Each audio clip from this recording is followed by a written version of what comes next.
എന്റെ ബേസിക് കാര്യങ്ങൾ തുടങ്ങാം.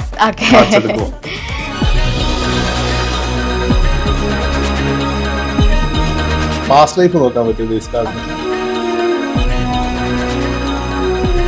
ബ്ലാക്ക് മാജിക്കിന്റെ ഒരു പ്രസൻസും കാണാം. നമുക്ക് സ്വാഭാവികം. ഇത് റബ്ബർ ബോളാണ്, അടിച്ചാൽ തിരിച്ചു ഉറപ്പായിട്ടും വരും തന്നെയാണ്.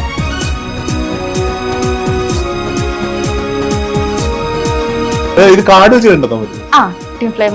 അതെങ്ങനെ നമ്മൾ മനസ്സിൽ ഒരാളെ വിചാരിച്ചിട്ട് ഇതാണോ എന്ന് ചോദിക്കാം.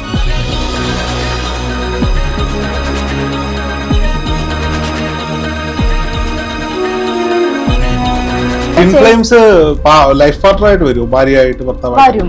ഞാൻ ട്വിൻ ഫ്ലെയിം ജേണിയിലാണോ? ഇവര് തമ്മിൽ എവിടെയെങ്കിലും വെച്ച് കണക്ട് ആവും. കൃഷ്ണന്റെ ആദ്യം ഒന്നിച്ചില്ലല്ലോ. ഒന്നിച്ചില്ല, സോളോ ഒന്നിച്ച് പോകും എന്നാണ് പറയുന്നത്. ആരാ പറഞ്ഞ എല്ലാരും വിചാരിക്കുന്ന പോലെ അത്ര സുഖകരമായ ജേണി അല്ല. അതുകൊണ്ട് ദർശനം കണ്ടുപിടിക്കാതിരിക്കും. എനിക്ക് വേണ്ട. നമസ്കാരം. ഈ ടാരോ കാർഡ്സുമായി ബന്ധപ്പെട്ട് കുറെ എപ്പിസോഡുകൾ ബാക്ക് മീഡിയയിൽ ചെയ്തിട്ടുണ്ട്. ഇന്ന് ദർശനയാണ് നമ്മളോടൊപ്പം ഉള്ളത്. ദർശന, നമ്മൾ പലപ്പോഴും ടാരോ കാർഡ്സിനെ പറ്റി സംസാരിച്ചെങ്കിലും ദർശനയെ കൊണ്ട് ഞാൻ കാർഡ് എടുപ്പിച്ചിട്ടില്ല ഇതുവരെ. ഞാൻ ഇന്നലെ രാത്രി 11-12 മണിയൊക്കെ ആയപ്പോൾ ഞാൻ ഇങ്ങനെ യൂട്യൂബിൽ വെറുതെ സ്ക്രോൾ ചെയ്ത് പോയപ്പോൾ നമ്മുടെ തന്നെ ചാനലിൽ 1-2 ടാരോ കാർഡ്സിന്റെ എപ്പിസോഡുകൾ ഞാൻ അവിചാരിതമായി എൻ്റെ മുന്നിൽ പെടുകയും ഇരുന്ന് ഞാൻ കാണുകയും ചെയ്തു. അപ്പോൾ ഇന്ന് അവിചാരിതമായി ദർശനം എൻ്റെ മുന്നേ കിട്ടുകയാണ്. അപ്പോൾ ടാരോ കാർഡ്സ് ഉണ്ടോ കയ്യിൽ? ഉണ്ട്. ഇത് ഏത് കാർഡ്സാ? ഇത് ബേസിക് ആയിട്ടുള്ള റൈഡർ ആൻഡ് വൈറ്റ് എന്നുള്ള എല്ലാ, അതായത് തുടക്കക്കാർ ഉപയോഗിക്കുന്ന കാർഡാണ്. Rider and Waite. ഇതെന്നാണ് ഞാൻ തുടങ്ങിയത്. ഇപ്പൊ ഇവിടെ ഏത് കാർഡാ ഉപയോഗിക്കുക കൂടുതലും? ഞാൻ എല്ലാം ഉപയോഗിക്കും. ഞാൻ സ്പിരിച്വൽ, അതായത് സ്പിരിച്വൽ ഗൈഡൻസിന്റെ കാർഡ് ഉപയോഗിക്കും. ടാരോ കാർഡ്സ് എവിടെയാ വാങ്ങാൻ കിട്ടുക? ആമസോണിൽ ഫ്ലിപ്കാർട്ടിലൊക്കെ ഉണ്ട്. എന്റെ ബേസിക് കാര്യങ്ങൾ തുടങ്ങാം. തെറ്റാണെങ്കിൽ എല്ലാവർക്കും അറിയാൻ കേട്ടോ, എല്ലാരും കാർഡ് എടുത്ത് പരീക്ഷിക്കുന്നത്. തിരുവോണ നക്ഷത്രമാണെന്നാണ് എന്റെ ഒരു തിരുവോണം.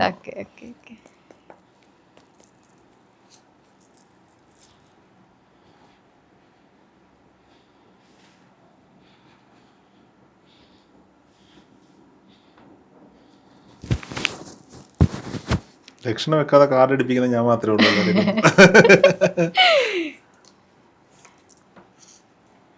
യാത്രയാണ്.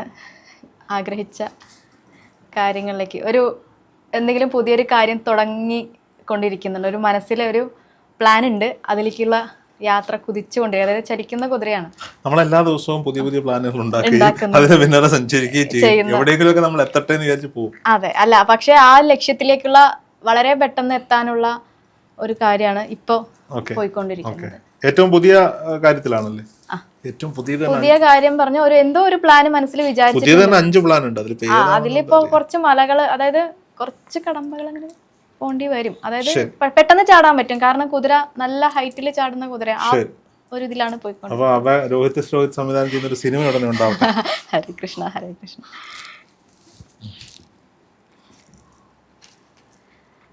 മനസ്സില് എന്താണ് ഒരു ഡാർക്ക്നെസ് ഉണ്ടല്ലോ. അല്ല, എന്നാലും കുറെ കുറ്റപ്പെടുത്തൽ ഒക്കെ കേൾക്കുന്നുണ്ടോ? കുറ്റപ്പെടുത്തൽ മീൻസ് നെഗറ്റീവ് വേർഡ്സ് ഒക്കെ കേൾക്കേണ്ടി വരുന്നുണ്ടാവും. അല്ല, കമന്റ് ബോക്സ് അല്ലാതെ നേരിട്ട് ആരെങ്കിലും എന്തെങ്കിലുമൊക്കെ പറയാൻ സാധ്യത ഉണ്ട്, കാണുന്നുണ്ട് ഇവിടെ. അതായത് പക്ഷെ എന്നിരുന്നാലും താങ്കള് അത്രയും ഹൈറ്റിൽ തന്നെയാണ് ഉള്ളത്. ഒരു ചന്ദ്രൻ, അതായത് മൂൺ കാർഡ് ടാരോയില് വരുന്നത് ഒരു ഡാർക്ക്നെസ് ആണ് മെയിൻ ആയിട്ട് പറയാം. തേളുണ്ട്, പട്ടികളുണ്ട്. അതെ, അതങ്ങനെയാണ്. നിലാവിനെ നോക്കിയിട്ട് പട്ടികളെ കുറച്ചിട്ട് കാര്യമില്ല, പക്ഷെ അത് കേൾക്കേണ്ടി വരും എന്നുള്ളതാണ്. അതെ, അതെ. ഓക്കെ. പിന്നെ കിങ് ഓഫ് സോർട്സ് റിവേഴ്സ് ആണ് വന്നിരിക്കുന്നത്. അപ്പോ റിവേഴ്സ് എന്ന് പറഞ്ഞ ഇപ്പൊ എന്റെ എന്താണ് വന്നത്, ഞാൻ അതാ എടുക്കുക. കിങ് ഓഫ് സോർട്സ് റിവേഴ്സ് അല്ല, ഇത് രണ്ടും നേരെയാണ്. നേരെ ആയ കാര്യം പറഞ്ഞു. റിവേഴ്സ് വരുന്ന സമയത്ത് എന്താന്ന് വെച്ചിട്ടുണ്ടെങ്കിൽ ഇതിന്റെ ആക്ച്വലി കിങ് ഓഫ് സോർട്സ് എന്ന് പറഞ്ഞ ഒരു അധികാരി, അറിയാലോ, രാജാവ് വാള് പിടിച്ചിട്ടുള്ള ഒരു അധികാരി എന്നുള്ളതാണ്. പക്ഷെ രോഹിത്തിന് അധികാരം ഉണ്ടെങ്കിലും ചില സമയത്ത് രോഹിത്തിന്റെ കഴിവും പൊട്ടൻഷ്യലും എന്താ പറയുക, ഉള്ളിൻ്റെ ഉള്ളിൽ തന്നെ നല്ല പവറുള്ള, അതായത് യൂണിവേഴ്സ് ആയുധങ്ങളൊക്കെ തന്നിട്ടുണ്ട് കയ്യിൽ. അത് ശരിയായ രീതിയിൽ ഉപയോഗിക്കാൻ എവിടേക്കോ മറന്നു പോവോ അതോ വേണ്ടിടത്ത് എടുത്തത് പ്രയോഗിക്കാതിരിക്കുകയോ അങ്ങനെ എന്തൊക്കെയോ ചെയ്യുന്നുണ്ട്. അപ്പൊ അതൊക്കെ ഒന്ന് മാറ്റണം എന്നാണ് പറയുന്നത്. അത് കിട്ടിയ അവസരം കറക്റ്റായിട്ട് യൂട്ടിലൈസ് ചെയ്യുക. വടി കിട്ടുന്നുണ്ട്, അത് അടിക്കാൻ തുടങ്ങുക എന്നുള്ളത് ചുരുക്കി പറഞ്ഞ അങ്ങനെയാണ് പറയുന്നത്. നമുക്ക് ഒരു കാർഡ് കൂടെ എടുക്കാം.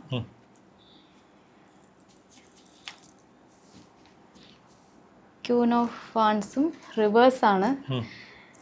നമ്മളിത് മെയിനായിട്ട് പറയുന്ന ക്യൂൻ ഓഫ് വാൻസ് ഒക്കെ വരുമ്പോൾ പല പല എനർജീസൊക്കെ വന്നു പോകുന്ന സ്റ്റുഡിയോയും ഒക്കെ ആയതുകൊണ്ട് തന്നെ എന്തൊക്കെയോ ബ്ലാക്ക് മാജിക്കിന്റെ ഒരു പ്രസൻസും കാണാം എന്ന് പറയാം. അതെ, വരുന്നുണ്ട്. അപ്പോ അത് തരണം ചെയ്ത് മുന്നോട്ട് പോവുക എന്നുള്ളതാണ് പറയാം. കാരണം ഈ ഒരു കറുത്ത പൂച്ചയൊക്കെ കാണുന്നുണ്ടല്ലോ, അങ്ങനെയും നമുക്ക് നേരെ മറ്റേ ആയുധങ്ങൾ അയക്കുന്നവരും ബാക്ക് ടു സെന്റർ കൊടുത്താൽ മതി.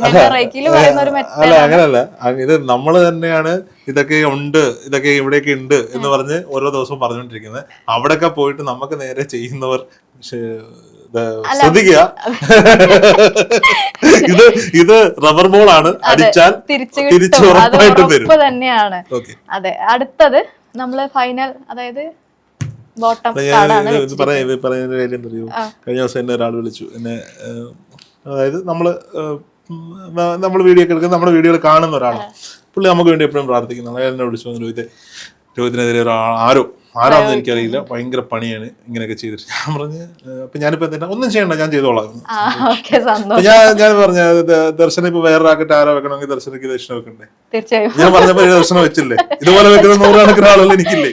അപ്പൊ പിന്നെ ഞാൻ ആരെയും മേടിക്കുന്നത് വേൾഡ് കാർഡാണ്. രോഹിത് ഉടനെ തന്നെ ഞാൻ ഈ പറഞ്ഞ ഈ ഒരു ജേണി ഉണ്ടല്ലോ, ആ ജേണിന്ന് അവസാനം രോഹിത് ക്രിയേറ്റ് ചെയ്യുന്ന ഒരു വേൾഡിലേക്ക് എത്താൻ പോവാണ്. അതായത് അവിടെ ഡാൻസിങ് ആണ്. അതായത് രോഹിത്തിന്റെ മനസ്സ് അത്രയും സന്തോഷത്തോടു കൂടെ ഡാൻസ് ചെയ്യാന്ന് പറഞ്ഞാൽ നമുക്ക് സന്തോഷം വരുമ്പോഴാണല്ലോ നമ്മുടെ ആ ഒരു രോഹിത്തിനെ യൂണിവേഴ്സ് പ്രൊട്ടക്ട് ചെയ്ത് നിർത്തുന്നുണ്ട്. പല പല ആൾക്കാർ, ഈ പറഞ്ഞ ആൾക്കാരൊക്കെ ഇവിടെ വന്നിരുന്നാലും രോഹിത്തിന് ഒന്നും ചെയ്യാൻ പറ്റില്ല. ആ ഒരു യൂണിവേഴ്സൽ പ്രൊട്ടക്ഷൻ കിട്ടുന്നുണ്ട്. അതാണ് ഇപ്പൊ നമ്മൾ ഫൈനലിൽ എത്തിയിരിക്കുന്നത്. കാർഡ് പറഞ്ഞുകൊണ്ട് മാത്രമാവില്ല, നമ്മൾ അതിനു വേണ്ടിയുള്ള പരിശ്രമം നടത്തണം, പണിയെടുക്കണം എന്നുള്ളതാണ്. അതെന്തായാലും ഞങ്ങൾ ചെയ്യുന്നുണ്ട്. ആസ് എ ടീം, അബാക് മീഡിയ ഫാമിലി എല്ലാവരും കൂടി ചേർന്ന് അത് ചെയ്യുന്നുണ്ട്. അതിന്റെ ഫലം ഉണ്ടാകട്ടെ. ദർശനയുടെ നാക്കൻ കാർഡും പൊന്നാവട്ടെ. ശബരിമലയിൽ ഇരിക്കുന്ന പൊന്നല്ല, നല്ല പൊന്നാവട്ടെ നമുക്ക് പ്രാർത്ഥിക്കാം. ഇത് നമുക്ക് പാസ്റ്റ് ലൈഫ് നോക്കാൻ പറ്റും. ബേസ് കാർഡിൽ പാസ്റ്റ് ലൈഫ് ഞാൻ ഇതിൽ എടുക്കാറില്ല, അതിന് വേറൊരു കാർഡാണ് ഉള്ളത്. ഇത് ട്രൈ ചെയ്യാൻ പറ്റും. ശരിയാണ്. ഇനി വേറൊരു സംശയം ഉണ്ട് എനിക്ക്. ഇത് കഴിഞ്ഞിട്ട്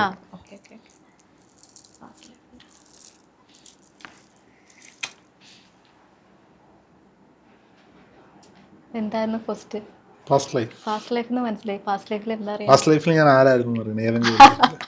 അത് വരുമോന്ന് എനിക്കറിയില്ല, ഞാൻ ട്രൈ ചെയ്ത് നോക്കാം.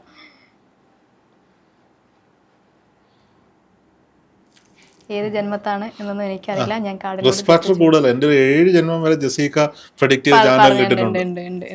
7 6 കണ്ടു. 5 ഓഫ് വാൻസ് എന്ന് പറഞ്ഞാൽ പൊതുവേ നമ്മള് പണി എന്നുള്ളതാണ്. ഇതിലിപ്പോൾ ആരാണെന്ന് എനിക്ക് കണക്ട് ചെയ്ത് വന്നിട്ടില്ല. പക്ഷെ നല്ല എക്സ്പീരിയൻസ് കിട്ടി, അതായത് നല്ല അടി കിട്ടി.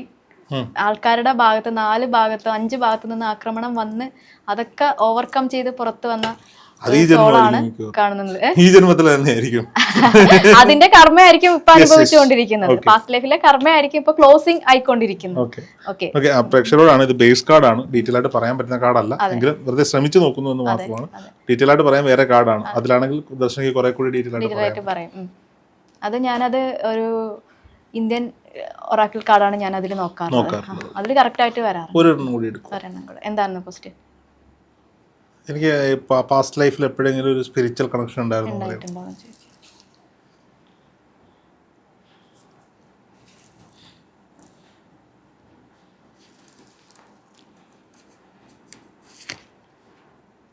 സ്പിരിച്വൽ കണക്ഷൻ അല്ല, ഇതിന്റെ ഉത്തരം തന്നെയാണ് വന്നിരിക്കുന്നത്.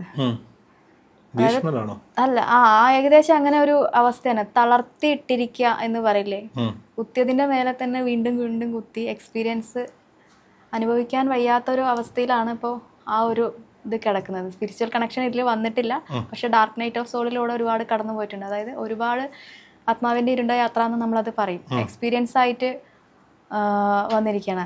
എണീക്കാൻ വയ്യാത്ത, പക്ഷെ രോഹിത് അവിടെ കിടന്നില്ല, അത് മുഴുവൻ വലിച്ചൂരി ഉയർത്തെഴുന്നേറ്റ് വന്നിട്ടുണ്ട്. കാരണം അത് റിവേഴ്സാണ്, എൻ്റെ നേരെ റിവേഴ്സാണ് വന്നത്. അപ്പോൾ അത് പോസിറ്റീവായിട്ടാണ് ഇരിക്കുന്നത്. ഒരു കാർഡും കൂടി. ക്വസ്റ്റ്യൻ പാസ്റ്റ് ലൈഫിൽ എവിടെയെങ്കിലും എനിക്കൊരു പാചകക്കാരൻ്റെ വേഷം ഉണ്ടായിരുന്നു. Okay, cooking.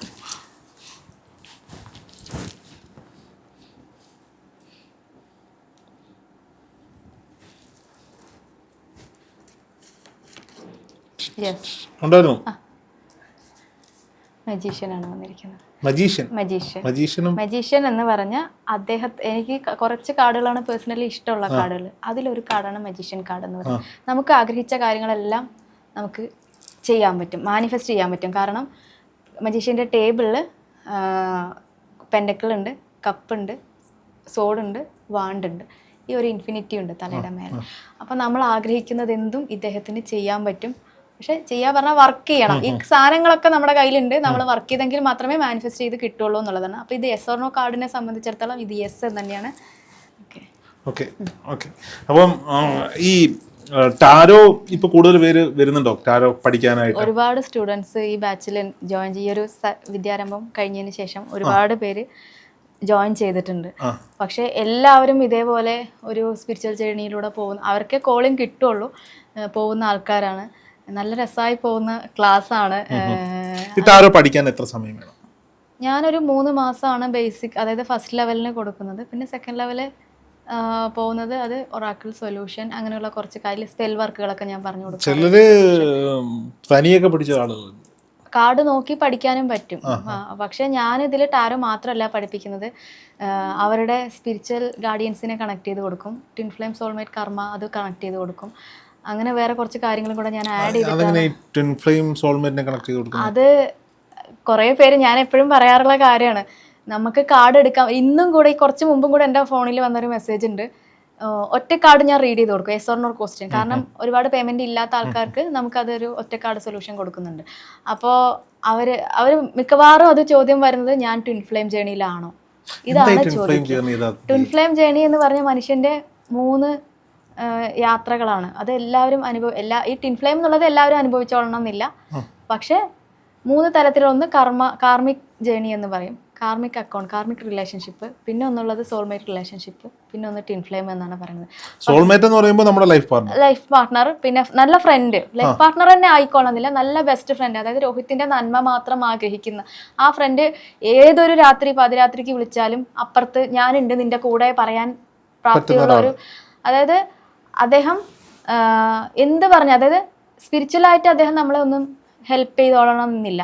പക്ഷെ നമ്മുടെ ഇമോഷണലായിട്ട് ചങ്ക് നൻപൻ എന്ന് പറയുന്ന ആ ഒരു ലെവലാണ് സോൾമേറ്റ്. അവരൊരിക്കലും പോവില്ല, നമ്മുടെ കൂടെ തന്നെ ഉണ്ടാവും. പക്ഷെ ട്വിൻ ഫ്ലെയിം എന്ന് പറഞ്ഞാൽ ഇതാണോ എന്ന് ചോദിക്കേണ്ട മെയിൻ കാര്യം പറയുന്നത്, നമ്മുടെ ഒരാത്മാവിൻ്റെ ഇരട്ട ജ്വാല എന്നുള്ളതാണ് ട്വിൻ ഫ്ലെയിം വരുന്നത്. അപ്പോൾ 2 തിരി, നമ്മളിപ്പോൾ വിളക്കിൽ 2 തിരി ഇട്ടിട്ടാണ് നമ്മൾ കത്തിക്കുക അല്ലേ? അപ്പോൾ ആ കൈ കൂപ്പി നിൽക്കുന്ന പോലെ ആയിരിക്കും നമ്മുടെ തിരി വയ്ക്കുന്നത്. അപ്പോൾ ഈ ഒരു തിരിയും സ്പ്ലിറ്റായിട്ട് വേറെ വേറെ ബോഡിയിൽ ജനിക്കുകയാണ്. ഈ സോള് വേറെ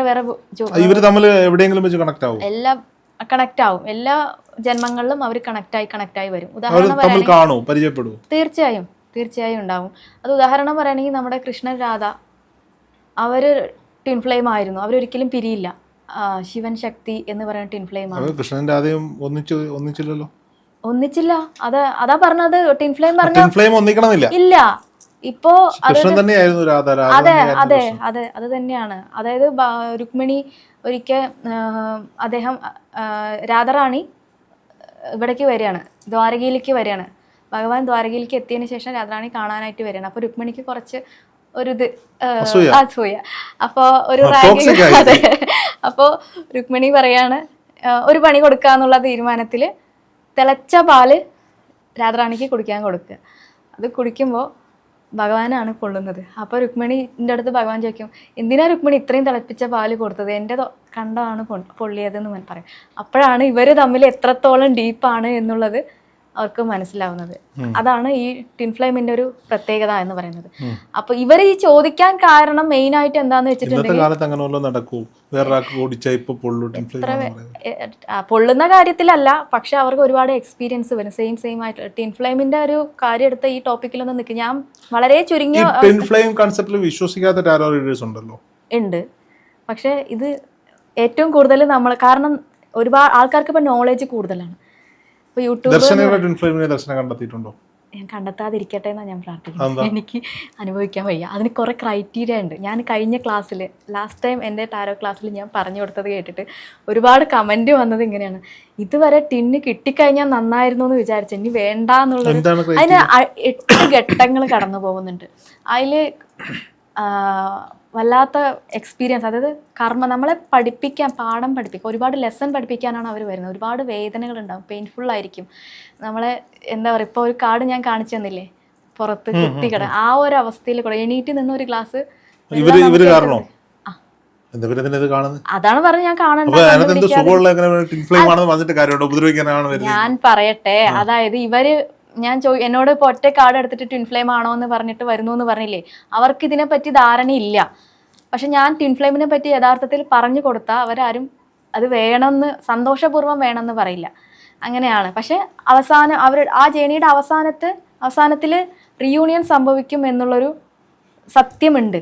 അപ്പോൾ ഇപ്പോൾ ബ്രേക്കപ്പ് ആയി പോയ 2 കപ്പിൾസ് ആണെന്ന് വിചാരിക്കുക. അപ്പോൾ അവർ കർമ്മ പഠിപ്പിക്കാനായിരിക്കും വന്നിട്ടുണ്ട്. ആ കർമ്മ കഴിഞ്ഞതിന് ശേഷമാണ് അവർ ബ്രേക്കായി പോയിരിക്കുന്നത്. പക്ഷെ ഇവർക്ക് ഈ കർമ്മയുടെയും ടിൻ ഫ്ലെയിമിൻ്റെയും പ്രത്യേകത ചെറിയ കാര്യങ്ങൾ സിമിലാരിറ്റി ഉണ്ടാവും. ഇവരുടെ വിചാരം അതായത് ഇവർ വായിച്ചറിവായിരിക്കാം, ചിലപ്പോൾ വേറെ എവിടെന്നെങ്കിലും കേട്ടറിവായിരിക്കാം. അപ്പോൾ അവർ ടിൻ ഫ്ലെയിം പറഞ്ഞാൽ നല്ല അടി നടക്കും, ഫൈറ്റ് നടക്കും എന്നുള്ളതൊക്കെ ബേസിക് ആയിട്ട് എല്ലാവർക്കും അറിവുണ്ടാവും. പിന്നെ ഭയങ്കര ഹാർട്ട് പെയിൻ ഉണ്ടാവും എന്നുള്ള കാര്യങ്ങളൊക്കെ അറിയും. അപ്പോൾ ഇവരുടെ വിചാരം ഈ കർമ്മ കൊടുത്ത് പോയ ആളിന് ശേഷം, ഇപ്പോൾ കർമ്മയാണോ സോൾമേറ്റ് ആണെങ്കിലും ഒരാൾ നമ്മുടെ അടുത്ത് ബ്രേക്കപ്പ് ചെയ്ത് പോയാൽ നമുക്ക് ഈ പ്രശ്നങ്ങളൊക്കെ ഉണ്ടാവും. പക്ഷെ ഇതിൻ്റെ ടിൻ ഫ്ലെയിമിൻ്റെ ഒരു ഇത് പറഞ്ഞ ഫൈനൽ എന്ന് പറഞ്ഞാൽ അവർ തമ്മിൽ ലാസ്റ്റ് ഒന്നിക്കും. അത് നിശ്ചലമായിട്ടും അതങ്ങനെ ലാസ്റ്റ് ലൈഫ് വരെയും. അത് കല്യാണം കഴിക്കും എന്നല്ല ഞാൻ പറയുന്നത്. ബ്രേക്കപ്പ് ആയാലും അവർ തിരിച്ചു വന്ന് ഒന്നിച്ച് പോവും, സോള് ഒന്നിച്ച് പോവും എന്നാണ് പറയുന്നത്. അപ്പൊ ഈ ആരാ പറഞ്ഞ് ഒരുപാട് കാര്യങ്ങൾ വായിക്കാനുണ്ട്, അതിലുണ്ട്. അവർ ഒന്നിച്ചിട്ടില്ല എന്ന് നമ്മളാണ് പറയുന്നത്, പക്ഷെ അവർ ഒന്ന് തന്നെയാണ്. അതെ, അങ്ങനെ പറയുകയാണെങ്കിൽ നമുക്കെല്ലാം സങ്കല്പിച്ചാ പോരെ. അങ്ങനെ. അപ്പോൾ ഈ ടിൻ ഫ്ലെയിം എന്ന് പറഞ്ഞ ജേണി എല്ലാവരും വിചാരിക്കുന്ന പോലെ അത്ര സുഖകരമായ ജേണി അല്ല. അതുകൊണ്ട് ദർശന കണ്ടുപിടിക്കാതിരിക്കും. എനിക്ക് വേണ്ട, പക്ഷെ വന്നിട്ടുണ്ട് എന്നും പറയാതിരിക്കാം, എന്ത് വേണമെങ്കിലും പറയാം. ആയിരിക്കും എന്ന് നമ്മളെ സങ്കല്പമാണ്. നമുക്ക് ടിൻ ഫ്ലെയിം ഒന്നും വരുന്നില്ലല്ലോ. ചോദിക്കൂ യൂണിവേഴ്സിറ്റി, ബുദ്ധിമുട്ടുള്ള ഒരു കാര്യം നമുക്ക് വേണ്ട. അതെ, അങ്ങനെയാണ്. അപ്പൊ ടിൻ ഫ്ലെയിമിന്റെ ജേണി ഇങ്ങനെയാണ്. എങ്ങനെ ടിൻ ഫ്ലെയിമിനെ കണ്ടെത്തുക? നമ്മൾ ചോദിക്കുക, ഫസ്റ്റ് സ്പാർക്ക് വരും. നമ്മള് ഒരു മണിയടിക്കും, അതല്ല, ഒരു ആളെ നമ്മളെ റിലേഷൻഷിപ്പ് മെയിൻ ആയിട്ട് കണക്ട് ചെയ്യുന്ന ഹാർട്ടിലും സൈക്രൽ ചക്രയുടെ ഭാഗത്താണ്. അപ്പോൾ ഈ അടിവായിട്ടുന്നൊരു സ്പാർക്ക് ഇങ്ങനെ വരും. അപ്പൊ ഇത് നമ്മൾ പറയല്ല ഫസ്റ്റ് സ്റ്റേജ്,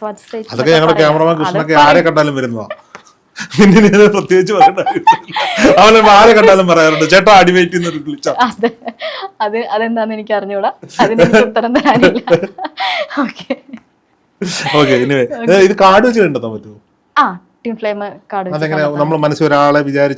ഇതാണോ എന്ന് ചോദിക്കുക. അപ്പൊ അത് ഒറ്റ കാർഡിൽ നമുക്ക് ടിൻ ഫ്ലെയിം ആണോ എന്ന് നമുക്ക് പറഞ്ഞു കൊടുക്കാൻ പറ്റും. അതായത്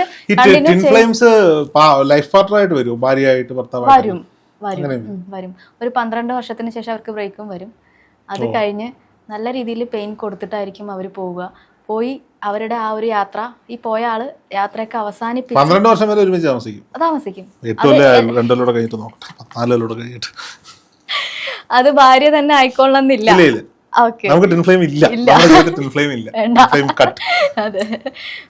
നമുക്ക് ഈ പ്രശ്നങ്ങൾ വേണ്ട, നമുക്ക് എപ്പോഴും പോസിറ്റീവായിട്ടിരിക്കുക, സന്തോഷത്തോടെ ഇരിക്കുക, ഹാപ്പി ആയിട്ട് പോവുക.